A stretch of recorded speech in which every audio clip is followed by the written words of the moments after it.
Hello, and welcome back. We're going to continue with our electrolyte imbalances. We're going to focus on potassium in this video. We'll start out talking about low potassium levels, which is known as hypokalemia. Again, that K in there corresponds to the K associated with the chemical abbreviation for potassium. So hypokalemia is how I remember that's a potassium imbalance. Okay. Our etiology associated with this primarily has to do with diet. So individuals aren't getting enough potassium in their diet. That typically is what gives rise to hypokalemia. And with either hypo or hyperkalemia, what we're talking about going wrong at a cellular level is there is a disruption in membrane potential. Okay. Because hopefully you remember from A&P that sodium and potassium are the two electrolytes that are critical to maintaining that balance, that charge across the membrane. Okay. So primarily what we're talking about here is diet, primarily low intake, although I will point out, I think it's kind of interesting. Black licorice, high amounts of black licorice intake can actually kind of sop up the potassium in the body and can lead to hypokalemia. Personally, I don't like black licorice, but this is now my scientific reason for not eating black licorice, okay? It can cause hypokalemia if consumed in large amounts, okay? But what we're talking about here is with disruption in our membrane, cell membrane.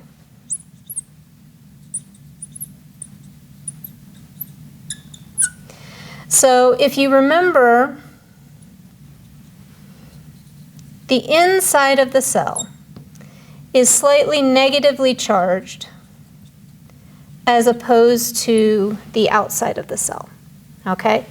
And with the sodium-potassium levels, it's the potassium in here that's resulting in that lower charge or that negative charge inside. Outside, it's the sodium, right? So if what we have is an imbalance, we've got more potassium inside the cell as compared to outside of the cell, what that does is it results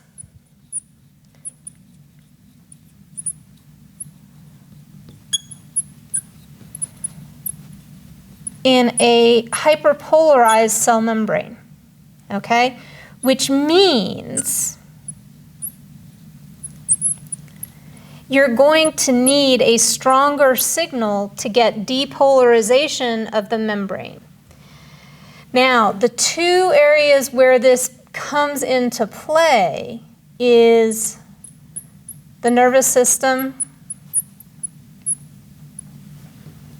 and the muscular system, right? Because we've got action potentials that are needed within the nervous system to propagate information in the nervous system. We've got action potentials that stimulate the membranes on the muscles to release calcium to get contraction, all right?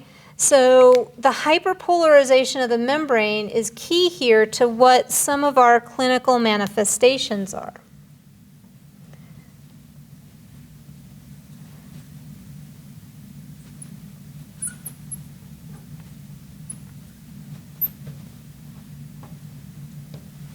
All right, our clinical manifestations are going to be related to primarily the nervous and the muscular system, okay?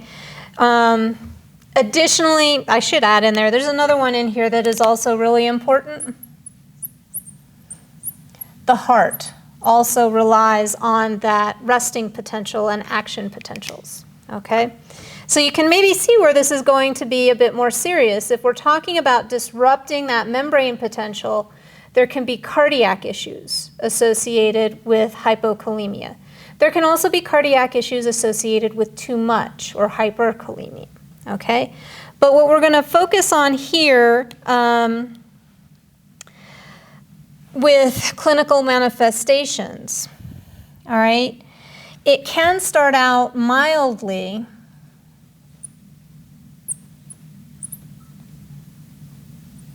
with some abdominal cramping. You can get some more severe things like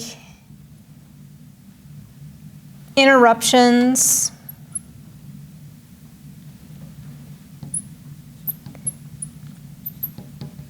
in the heart rhythm, all right? And those interruptions in heart rhythm can lead to things like cardiac arrest, all right? That is not a mild symptom. That's going to be a more severe symptom.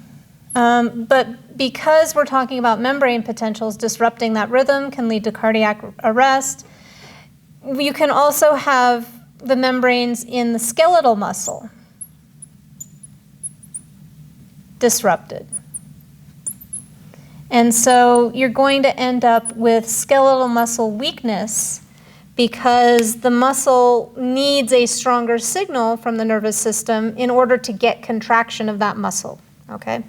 So the skeletal muscle weakness goes along with the hyperpolarized membrane, as does the disruption in the cardiac rhythm. You can have mild symptoms like abdominal cramping. Typically, this is corrected then by diet, okay? So hypokalemia is a decrease.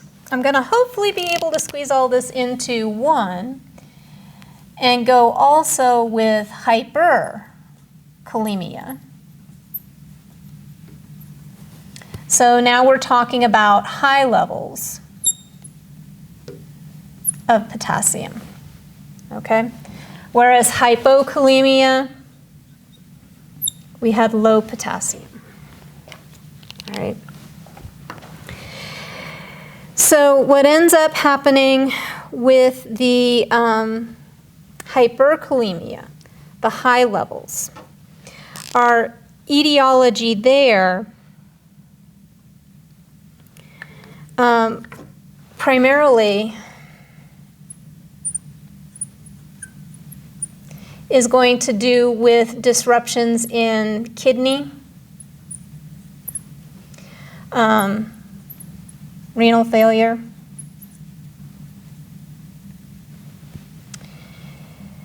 crushing injuries,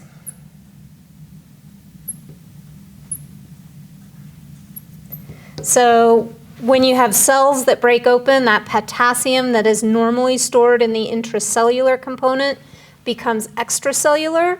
That leads to higher levels of potassium outside of the cell, okay? Also remember here, when I drew the membrane here, I was kind of drawing the normal. With hypokalemia, we're talking about low levels outside of the cell, okay? This hyperkalemia, we're talking about high levels of potassium outside of the cell, extracellularly, okay? Now, we had a hyperpolarized membrane with hypokalemia. Now we're talking about a hypopolarized membrane, all right? Meaning the potassium being, more potassium being on the outside, that membrane is again going to want to correct that and bring potassium into the cell, all right? And essentially what you've got with that and that hyperpolarized membrane are again going to be related to the symptoms associated with hyperkalemia are going to be related to the cardiac, the nervous system, and the muscular system. Okay? In this case, the cardiac, primarily you're talking about bradycardia or a low heart rate associated with that. The nervous system tends to be anxiety that's associated with high potassium levels. The muscular system, again, is going to be impacted, but now because that membrane is hyperpolarized, it's in that state where it's non-responsive, and so you can't get the next action potential there because the sodium-potassium pump normally would correct that imbalance to repolarize the membrane, okay? So again, you are going to have weakness associated with the muscular system, okay? And with both hypo and hyperkalemia, the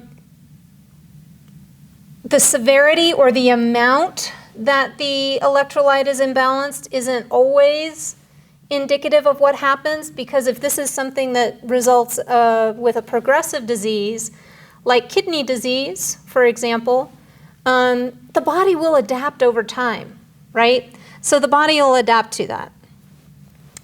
Just keep that in mind associated with the electrolyte imbalances, all right? If you have questions, please let me know.